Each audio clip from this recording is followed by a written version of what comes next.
Hindi pa sumisikat ang araw ay nagsisimula na sa paglilingkod ang mga volunteers ng feeding program ng San Lorenzo Ruiz Parish.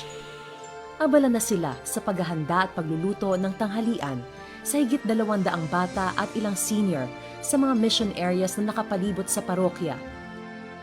Ito ang naging buhay nila simula pa noong 2019.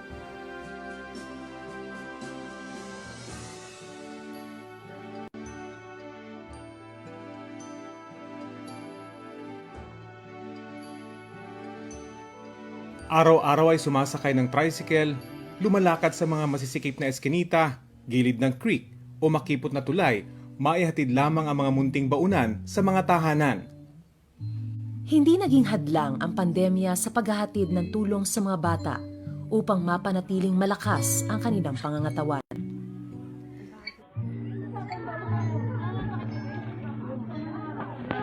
Nagpapasalamat kami sa lahat ng magigiting na volunteers ng SLRP Feeding Program, lalong-lalo na sa mga foundations and benefactors para sa kanilang walang sawang suporta. Inaanyayahan po namin kayo na tumulong, mag-abot ng makakaya upang mapanatiling buhay, mulat at kumikilos ang San Lorenzo.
Magandang hapon po sa lahat.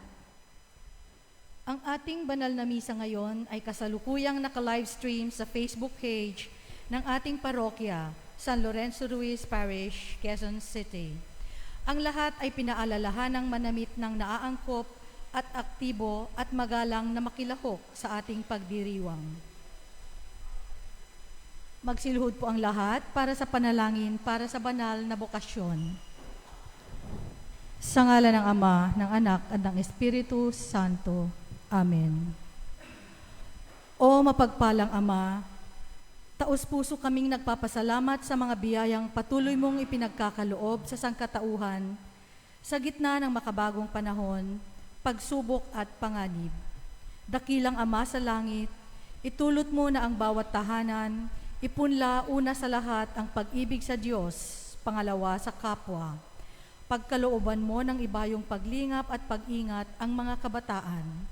Nawa, maitalaga nila ang sarili sa araw-araw na panalangin, tahakin ang daan tungo sa dakilang misyon ng paglilingkod.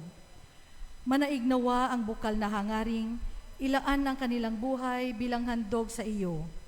Gawin mo silang matatag sa pagtanggap ng paghihirap at paglaban sa tukso tungo sa adhikaing maging tagapagpalaganap ng iyong salita at tagapagligtas ng mga kaluluwa.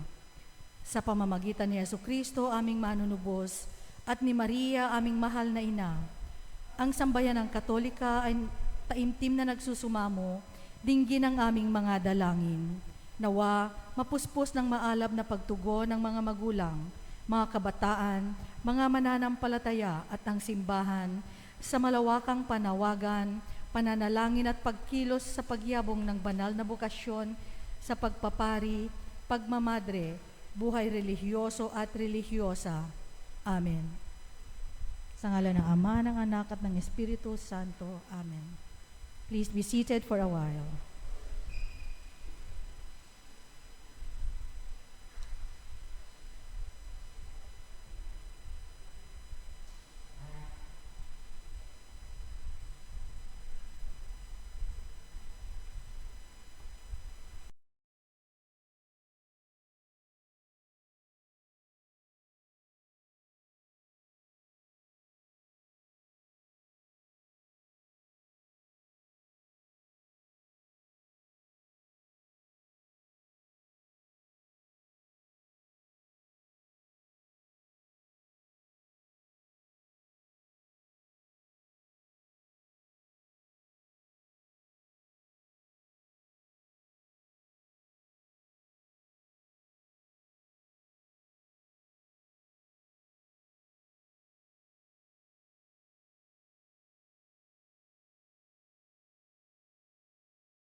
Lahat.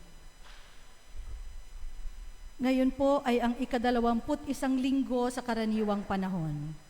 Ang tema ng ating pagdiriwang ay Sa pangangalaga ni Pedro. Ngayong ika-21 linggo sa karaniwang panahon, inaanyayahan tayo ng Panginoong magnilay sa misteryo ng simbahan at kanyang pamumuno bilang mga kasangkapan ng plano ng Diyos para sa pagpapalaganap ng kaharian. Pinasasalamatan natin ang Panginoon sa paghirang niya sa atin upang maging bahagi ng kanyang bagong bayan. Sa gayon, ay malalasap natin ang mga biyaya ng kanyang salita, ang biyaya ng mga sakramento, at ang di maaaring magkamaling pamamatnubay ng ating mga pinuno sa simbahan sa mga usaping pandoktrina at moral. Sa pakikiisa natin sa buong simbahan, ating itinutuon ang magiliw na pag-aalala sa Santo Papa, ang kahalili ng apostol na si Pedro, at ang kinatawan ni Jesucristo sa lupa. Sa pakikiisa sa Kanya at lahat ng ibang mananampalataya, ialay natin ang Eukaristiyang ito para sa pangangailangan ng sangkatauhan. Magsitayo na po ang lahat at ating umpisahan ang ating banal na Eukaristiya.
Sa ngalan ng Ama, ng Anak at ng Espiritu Santo. Amen. Ang pagpapala ng ating Panginoong Hesukristo, ang pag-ibig ng Diyos Ama, at ang pakikipagkaisa ng Espiritu Santo, naway sumainyong lahat. At sumaiyo rin. Mga kapatid, buong pagpapakumbaba, humingi tayo ng tawad sa Diyos sa ating mga nagawang kasalanan upang tayo ay maging karapat-dapat gumanap sa banal na pagdiriwang.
Kaawaan tayo ng makapangyarihang Diyos, patawarin tayo sa ating mga kasalanan at patnubayan tayo sa buhay na walang hanggan.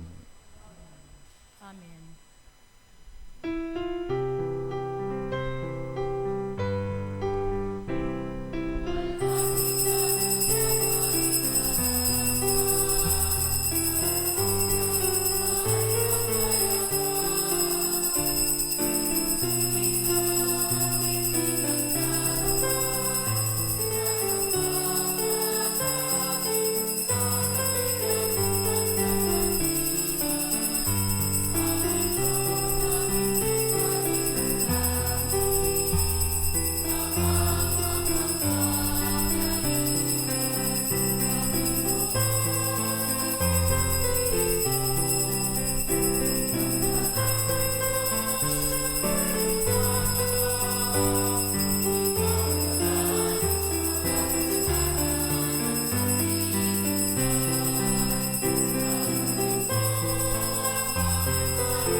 Manalangin tayo.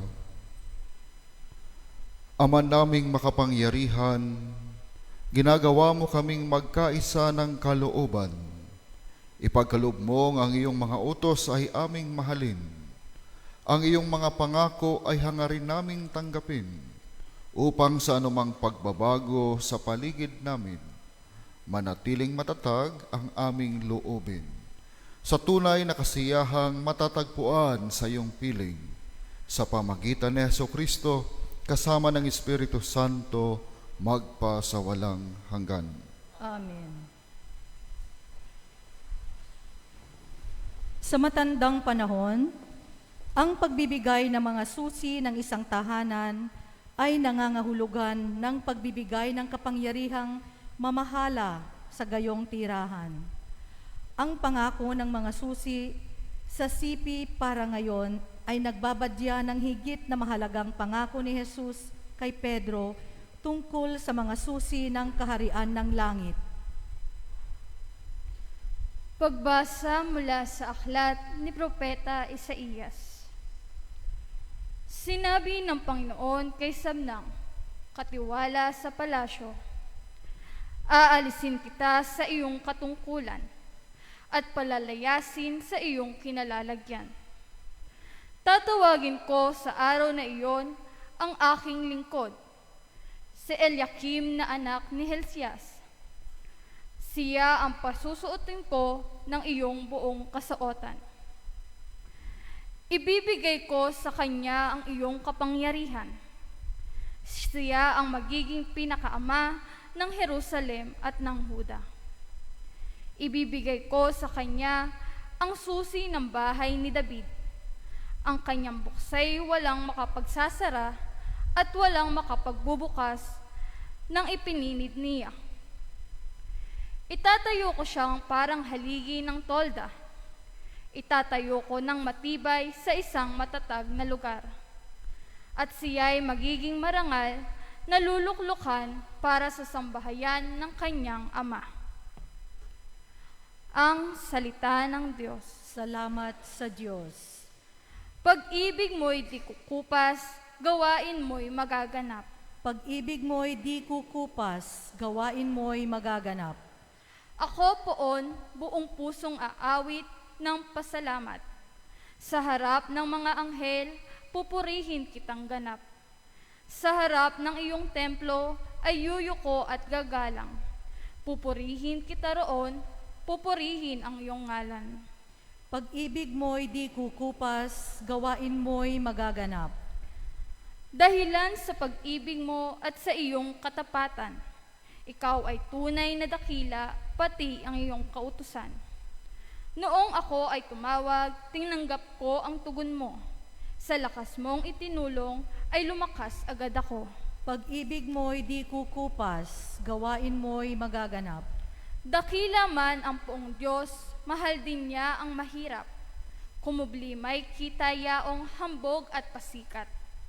Ang dahilan nito poon, pag-ibig mo'y di kukupas, at ang mga sinimulang gawain mo'y magaganap.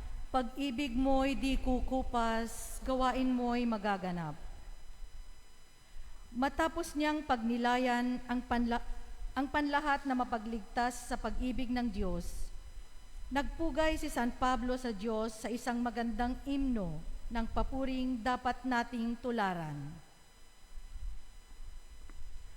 Pagbasa mula sa sulat ni Apostol San Pablo sa mga taga-Roma.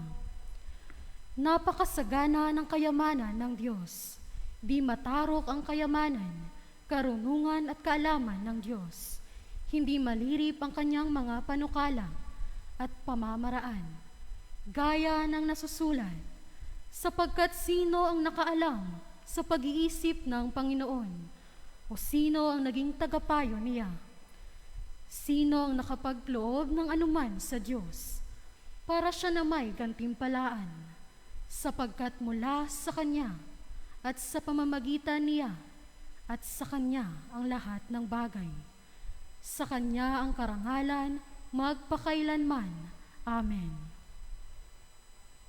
Ang salita ng Diyos. Salamat sa Diyos.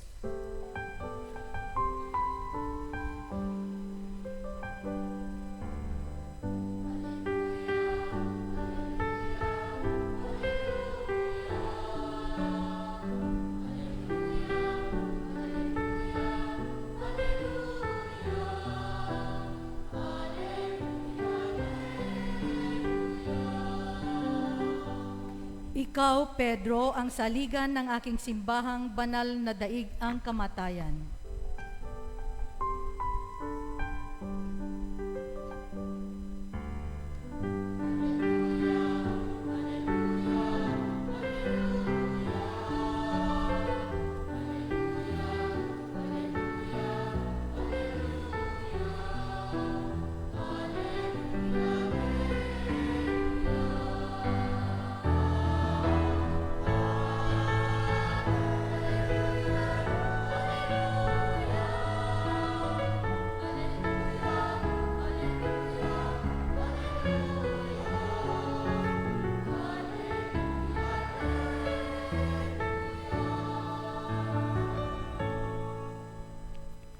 Sumainyo ang Panginoon. At sumaiyo rin. Ang pagbasa sa mabuting balita ng Panginoon ayon kay San Mateo. Papuri sa iyo, Panginoon.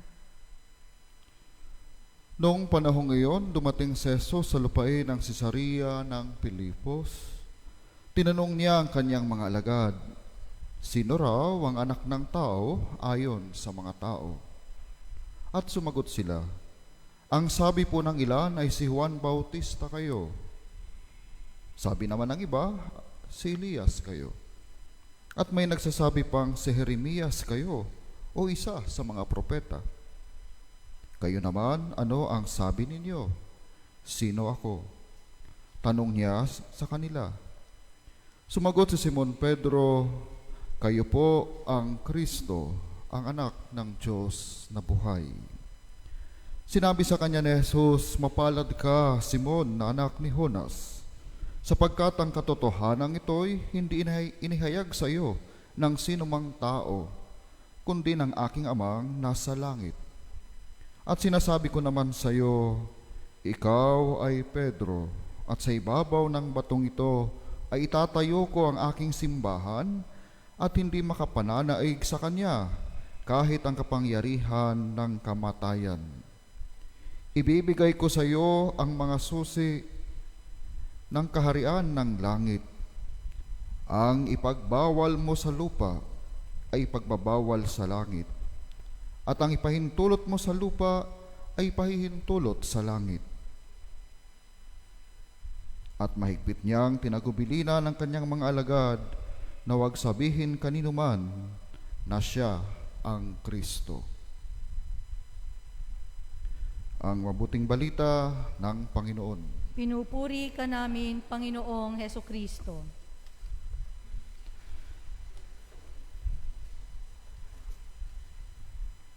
Isang mapagpalang hapon po sa inyong lahat. Magandang hapon.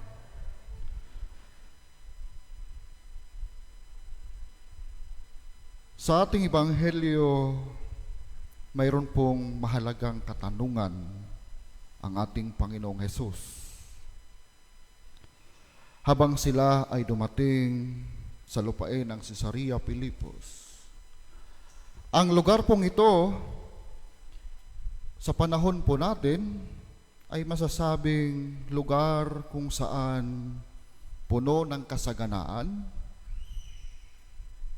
marangya ang pamumuhay. Sa ganong sitwasyon, sa ganong konteksto, masasabi po natin na akma yung tanong ng Panginoong Hesus. Una, sino raw ang anak ng tao ayon sa mga tao? At dito, iba-iba po ang sagot. Ang iba, sinasabi na si Juan Bautista. Ang iba ay si Elias. Ang iba ay si Jeremias o isa sa mga propeta. Kaya naman, nung marinig niya ang mga sagot na ito, kanyang tinanong ang kanyang mga alagad, kayo naman, ano ang sabi ninyo? Sino ako? At si Simon Pedro agad siyang sumagot, kayo po ang Kristo, ang anak ng Diyos na buhay.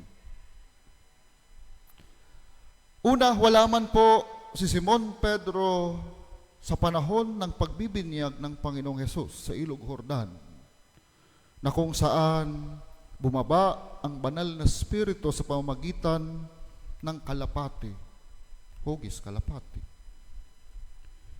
At doon narinig nila ang tinig ng Ama na sinasabi, ito ang pinakamamahal kong anak na lubos kong pinakikinggan, na lubos kong kinalulugdan, pakinggan ninyo siya. Wala man po siya sa tagpo na yon, subalit punong-puno ng pananampalataya yung kanyang pagpapahayag. Siya ay kumbinsido na si Jesus ang Kristo, ang anak ng Diyos na buhay. Sapagkat nasaksihan niya yung mga pangyayari kung paano nagturo ang Panginoong Hesus. Siya ay nagturo na punong-puno ng otoridad. Siya'y gumawa ng milagro, nagpakain ng maraming tao. Siya'y nagpalayas ng demonyo. Kanyang tinuligsa ang mga Pariseo at mga Eskriba sa kanilang pamumuhay na hindi ayon sa kalooban ng Diyos. At marahil yun din po yung tanong sa atin, unang-una. Sa panahon na tayo ay masaya, sa panahon na tayo ay puno ng kasaganaan, komportable ang buhay, sino po ba si Jesus sa atin? Sa panahon ng sakit at sakit, sino po ba si Jesus sa atin? Sa panahon ng maraming pagsubok sa buhay, sino po ba si Jesus sa atin? Sapagkat maaaring sa sobrang pamilyar po natin sa banal na kasulatan, sa pangalang Jesus, sa ating mga pagdarasal, na paulit-ulit nating sinasambit ang kanyang pangalan. Sa mga binabasa po natin, sa mga pinag-aaralan po natin, baka ang ibang Jesus ang ating nakakatagpo. Sapagkat kung makakatagpo natin yung totoong Jesus, ang totoong Mesiyas, ang totoong Kristo, ang totoong anak ng Diyos na buhay, ito'y may pagbabago. Ito'y may pagbabago. Katulad ng mga alagad. Katulad ng mga taong kanyang pinagaling. Katulad ng mga taong sumunod sa kanya. Katulad ng mga tao na pinalayas yung masamang espiritu at sumunod sa kanya. Yun po yung una. Ikalawa, hindi lamang ipinagkatiwala ng Panginoong Hesus kay Pedro ang mga susi ng kalangitan o ng kaharian. Kanya rin ipinagkatiwala sa simbahan at sa ating lahat. Katulad sa unang pagbasa, ipinagkatiwala ng Diyos ang kanyang kapangyarihan kay Eliakim upang buksan at isara ang tahanan ni Haring David. Sa ating Ebanghelyo, ipinagkatiwala ni Jesus ang susi ng kaharian sa langit kay Pedro. Kalawang tanong po doon, kung kilala natin si Jesus, tayo pinagkatiwalaan katulad ni Pedro, nararamdaman po ba natin na tayo pinagkatiwalaan ng Panginoon ng kapangyarihan sa sanlibutan? Sapagkat tayo pinagkatiwalaan ng kapangyarihan na magpatawad sa mga kasalanan. Sa Ebanghelyo ni San Juan, kanyang binanggit, binigyan ni Jesus ang mga apostol ng kapangyarihang magtali at magkalag. Kung patatawarin ninyo ang kasalanan ng isang tao, pinatawad na siya ng Diyos. At kung hindi ninyo patatawarin ang kanyang kasalanan, hindi rin siya pinatawad ng Diyos. Bagamat ang kapangyarihang ito ay ipinagkatiwala sa lingkod ng simbahan, sa mga obispo at sa mga pari, tayo po, kayo na mga laiko, ay maaari rin po kayo makibahagi sa pagpapatawad sa pamagitan sa pagtulong sa ating kapwa upang sila'y makakalas sa kasalanan at sa kamatayan. At dito, kung unti-unti po nating isasabuhay, tutugon, makikiisa sa kapangyarihang itong ipinagkatiwala sa atin ng Panginoong Hesus, makikita po natin na mayroong pagbabago. Ikalawa, ang kapangyarihang magbagong buhay. Kaya po nating baguhin ang ating buhay mula sa kasalanan tungo sa biyaya. At marahil yun po yung kagandahan ng mga sakramento. Mula sa pagiging makasalanan hanggang sa pagtanggap ng biyaya.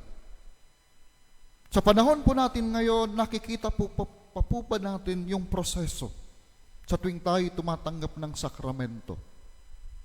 Ng sakramento ng pagkukumpisal, sa paghingi ng tawad sa Diyos na tayo tumanggap ng biyaya, o hindi na po natin nararamdaman sapagkat parang ordinaryo na lang. Ordinaryo na lang. Ngunit kailangan po nito na matibay na paninindigang kumapit sa Diyos tulad ni Eliakim na tagapag-ayos ng tahanan ni Haring David. Sa kanyang pangangasiwa, siya'y magiging karangalan ng kanyang pamilya. At marahil ito rin po yung paanyaya sa atin bilang mga katiwala, yung pangangasiwa sa ating mga tahanan, sa ating mga pamayanan, nawa ito'y maging karangalan ng ating pamilya. Higit sa lahat, ng pamilya ng Diyos. Ikatlo, ang kapangyarihan magligtas. Ito ang pinakahangarin ng Panginoong Hesus. Ginawa niya ang magligtas at hindi magpahamak ng buhay. Sa kanyang kamatayan at huling pagkabuhay, wala na pong kapangyarihan ng kasalanan at kamatayan. Kaya po yung panyaya sa atin, sikapin po natin na sa bawat sandali, ang ating buhay, ito nawa ay paglaya sa kasalanan at sa makasalanang kalagayan. Nawa akayin din po natin ang ating kapwa upang umunlad sa kanilang buhay ayon sa pangako ng Diyos na magkaroon ng buhay na puno ng katarungan, pag-asa, kaayusan, habag at pag-ibig. Ang kapangyarihang ginagamit ng maayos ay larawan ng kapangyarihan ng Diyos na nagliligtas sa atin. Ang pananampalatayang ipinahayag ni Pedro ay hindi lamang pananampalataya ni Pedro, kung hindi pananampalataya ng pamayanan. At ito rin po yung hinihingi sa atin. Paano po ba natin ginagamit yung ating kapangyarihan sa ating kapwa bilang mga katiwala at sa ating pamilya? Paano po ba natin tinitingnan yung ating pananampalataya? At sino nga ba talaga si Jesus? Sino nga ba talaga si Jesus? Sapagkat yung totoong Jesus, kahit yung pinakamakasalanan, kahit yung demonyo, kapag kanyang nakakatagpo, ay nangingisay. Umaalis. Umaalis. Marahil, tingnan po natin sa ating buhay. Kilala nga ba talaga natin si Jesus? Kung kilala natin si Jesus, paano tayo tumutugon doon sa mga hamon ng buhay? Kung kilala natin si Jesus, hindi lamang yung pangalan, yung ating nalalaman, paano po ba natin isinasabuhay ito sa araw-araw? Yung mga taong inaalihan ng masamang espiritu, nakikilala nila si Jesus kahit yung masamang espiritu, at sila'y lumalaya, sila'y nakakalaya. tayo simulat nagkaisip hanggang sa mga oras na ito, kilala marahil si Jesus. Ang malaking katanungan, bakit at hirap tayong lumaya sa kasalanan? Bakit hirap tayo na umiwas sa kasalanan?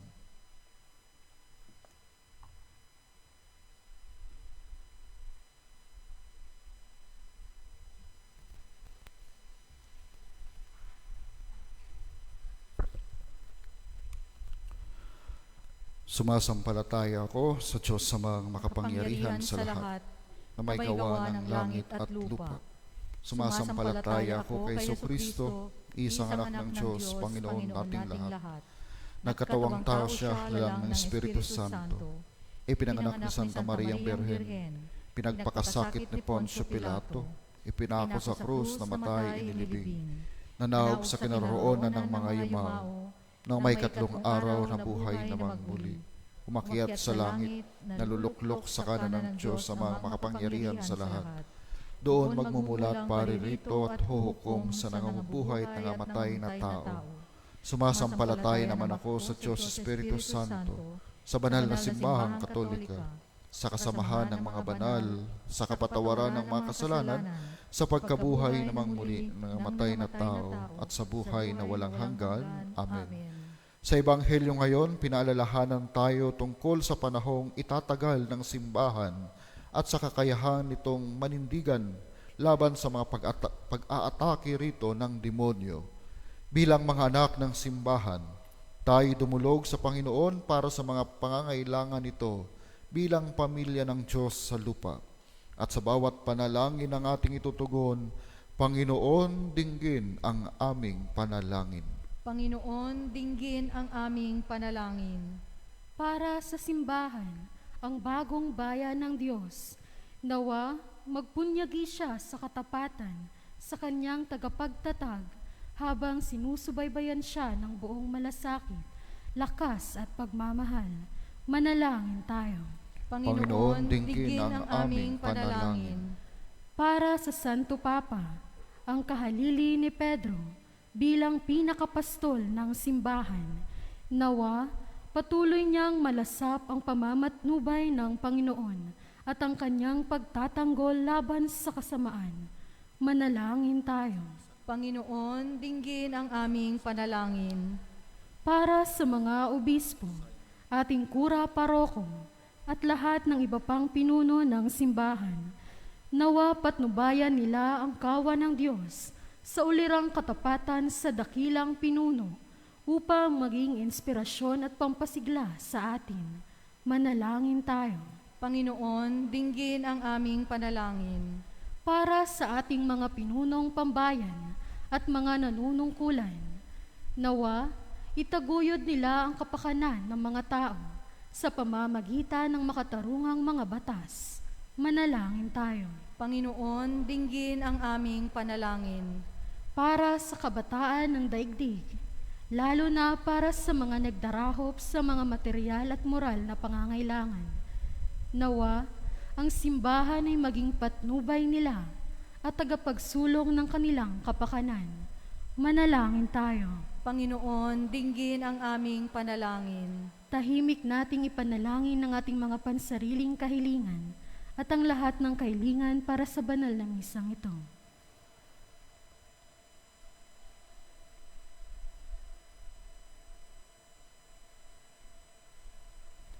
Manalangin tayo. Panginoon, dinggin ang aming panalangin. Panginoong Hesus, salamat sa paghirang mo sa aming maging bahagi ng simbahang itinatag mo sa matibay na bato ng pananalig ni Pedro. Ingatan mo kami sa paglilingkod sa iyo hanggang makasama namin ang iba pang tao sa kaluwalhatian ng langit upang purihin at sambahin ka magpakailanman. Amen.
Manalangin kayo mga kapatid upang ang paghahain natin ay kalugdan ng Diyos samang makapangyarihan. Tanggapin nawa ng Panginoon itong paghahain sa iyong mga kamay, sa kapurihan niya at karangalan, sa ating kapakinabangan at sa buong sambayanan niyang banal.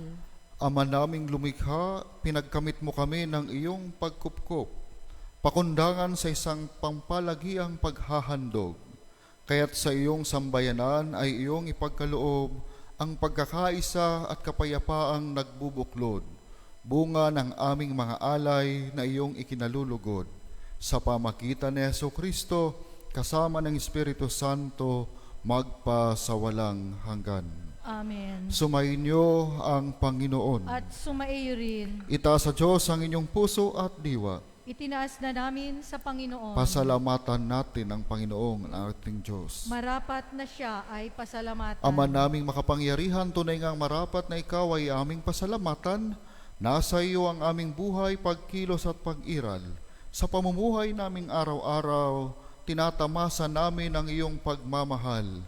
Sa pag-ibig mong ipinunla sa sangkatauhan, ang Espiritu Santo'y unang aning bigay ng anak mong naglagak sa amin ng katiyakang nakalaang mabuhay kami sa piling mo kailanman. Kaya kaisa ng mga anghel na nagsisiawit ng papuri sa iyo, nang walang humpay sa kalangitan, kami nagbubunyi sa iyong kadakilaan.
Ama naming banal, ikaw ang bukal ng tanang kabanalan.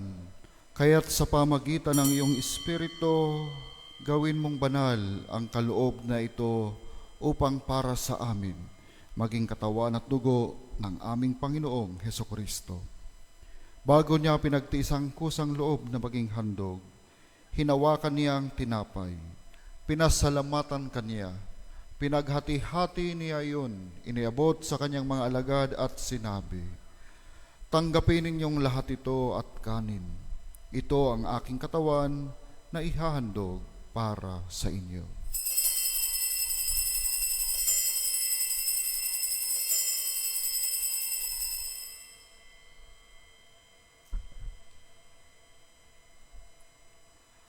Gayon din naman nung matapos ang hapunan, hinawakan niya ang kalis, muli kanyang pinasalamatan. Iniabot niya ang kalis sa kanyang mga alagad at sinabi, "Tanggapin ninyong lahat ito at inumin. Ito ang kalis ng aking dugo, ng bago at walang hanggang tipan. Ang aking dugo na ibubuhos para sa inyo at para sa lahat, sa ikapagpapatawad ng mga kasalanan. Gawin ninyo ito sa pag-alaala sa akin."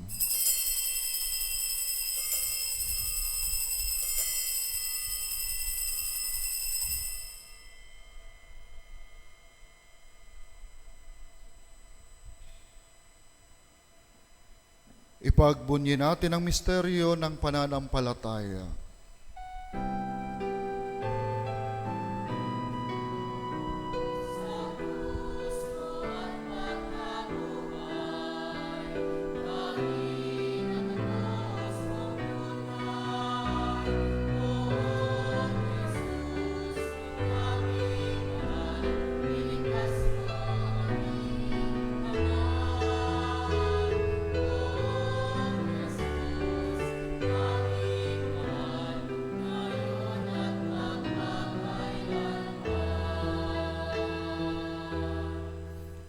Ama, ginagawa namin ngayon ang pag-alala sa pagkamatay at muling pagkabuhay ng iyong anak, kaya't iniaalay namin sa iyo ang tinapay na nagbibigay buhay at ang kalis na nagkakaloob ng kaligtasan.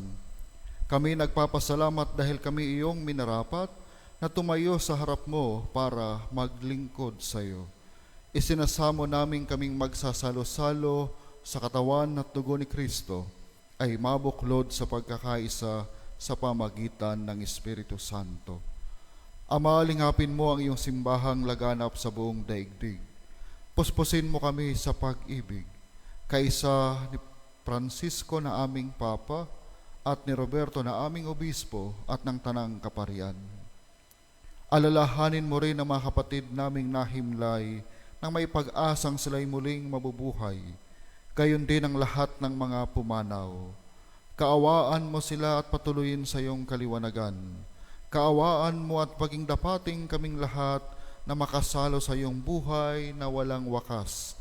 Kaisa ng mahal na Birheng Maria na ina ng Diyos, ni San Jose na kabiyak ng kanyang puso. Kaisa ng mga apostol at ng lahat ng mga banal na namuhay dito sa daigdig ng kalugod-lugod sa iyo.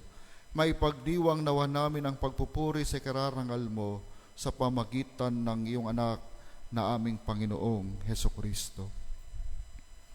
Sa pamagitan ni Kristo, kasama niya at sa Kanya, ang lahat ng parangal at papuri ay sa iyo, Diyos samang makapangyarihan, kasama ng Espiritu Santo, magpa sa walang hanggan.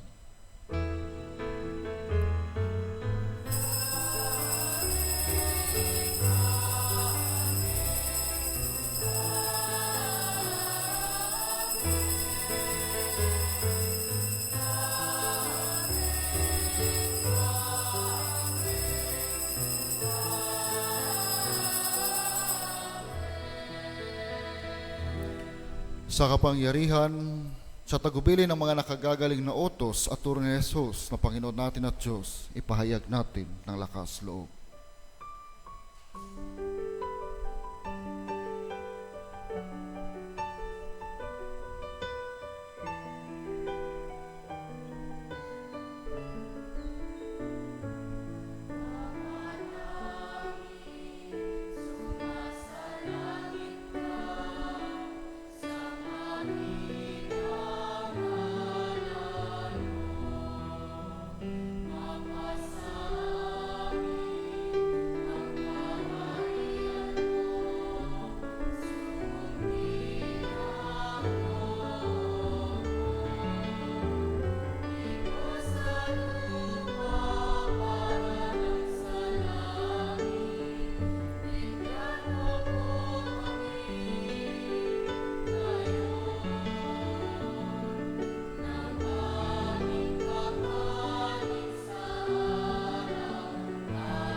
Hinihiling namin kami etya sa lahat ng masama, pagkalooban ng kapayapaan araw-araw, iligtas sa kasalanan at ilayo sa lahat ng kapahamakan, samantalang aming pinananabikan ang dakilang araw ng pagpapahayag ng tagapagligtas naming sa Jesucristo.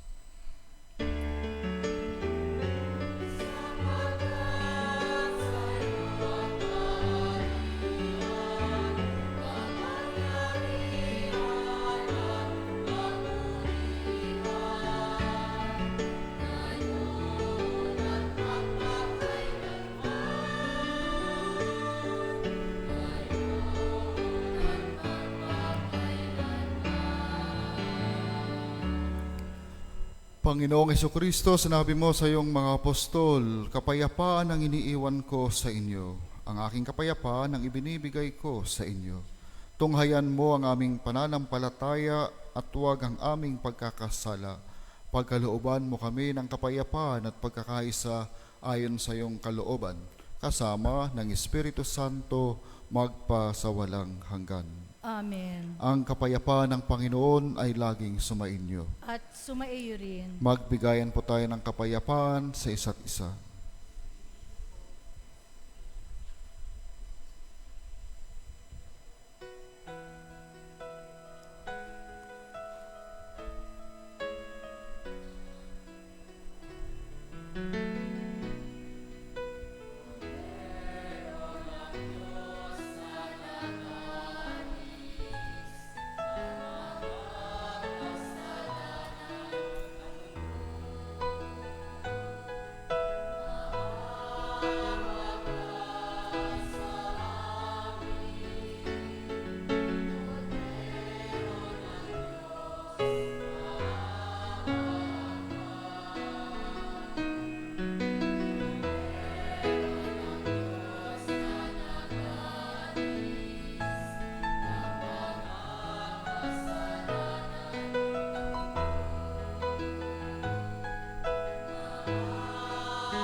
Ito ang kordero ng Diyos ang nag-aalis ng kasalanan ng sanlibutan. Mapalad ang mga inaanyayahan sa kanyang piging. Panginoon, hindi ako karapat-dapat na magpatuloy sa iyo, ngunit sa isang salita mo lamang ay gagaling na ako.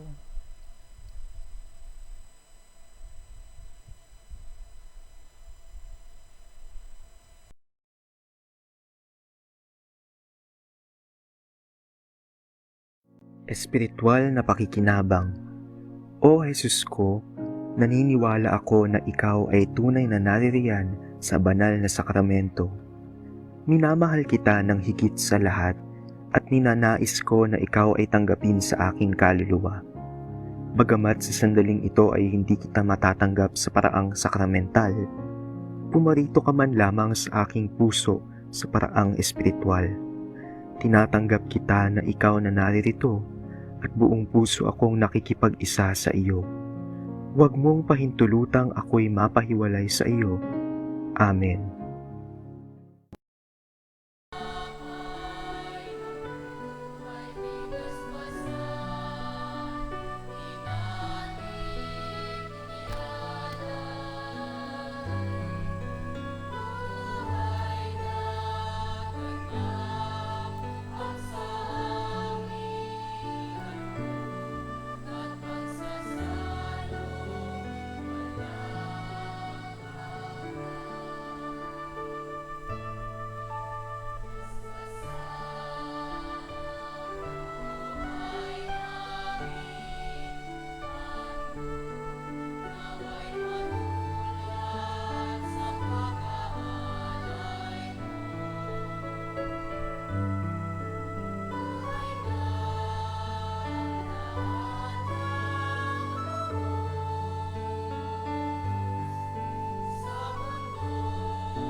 Magsitayo po ang lahat. Manalangin tayo. Ama naming mapagmahal, lubusin mo sa amin ang kagalingang bigay ng iyong pag-ibig na ngayon ipinagdiriwang, at kami naway magkaroon ng ganap na kaunlaran upang sa lahat ng aming pinagkakaabalahan, ikaw ay aming mabigyang kasiyahan sa pamagitan ni Jesucristo kasama ng Espiritu Santo magpa sa walang hanggan. Amen. Please be seated for some announcements. Una, mayroon po tayong second collection para po sa pagpapagawa ng Kristong Hari Parish Shrine of the Youth sa Diocese of Novaliches. Pangalawa, ang area visitation ng ating mga parish pastoral workers ay patuloy pa. Natapos na nila ang mission areas at sila ay pupunta sa lahat ng areas ng ating parokya.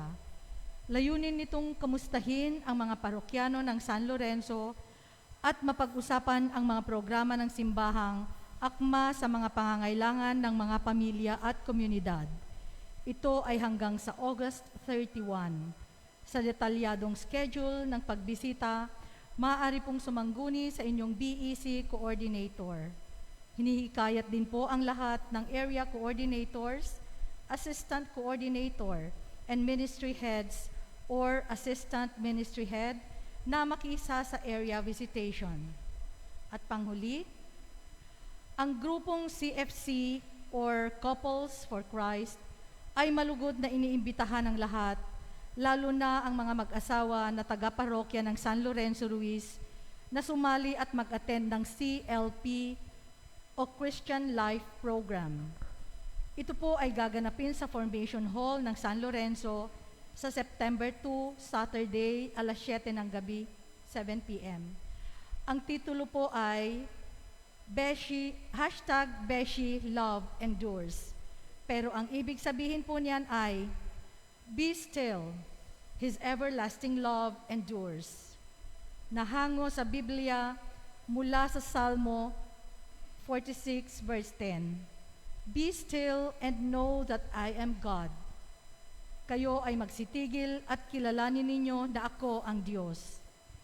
Magsama-sama po tayong mas lalong kilalanin at pakinggan at matutunan ang mensahe ng lubusang pagmamahal ni Jesus ang ating Diyos. Sama-sama lang po itong pag-aaral ng Biblia at magkaroon ng grupong makakasama sa paglakbay sa buhay. Masayang pagsilbihan ng Diyos at magtutulungang magpakabait at mapalapit sa Diyos ang bawat isa. Para din matuto ang mga mag-asawa na magtulungan sa mga napagdaanan na din nila sa buhay, pero nananatili at napalago ang pagmamahal at pananampalataya sa Diyos, ano paman ang dagok at hamon sa buhay. Muli po, ito ay magsisimula sa September 2, 7 p.m. sa San Lorenzo Ruiz Formation Hall. Maraming salamat po. Palakpakan po natin ang Panginoon.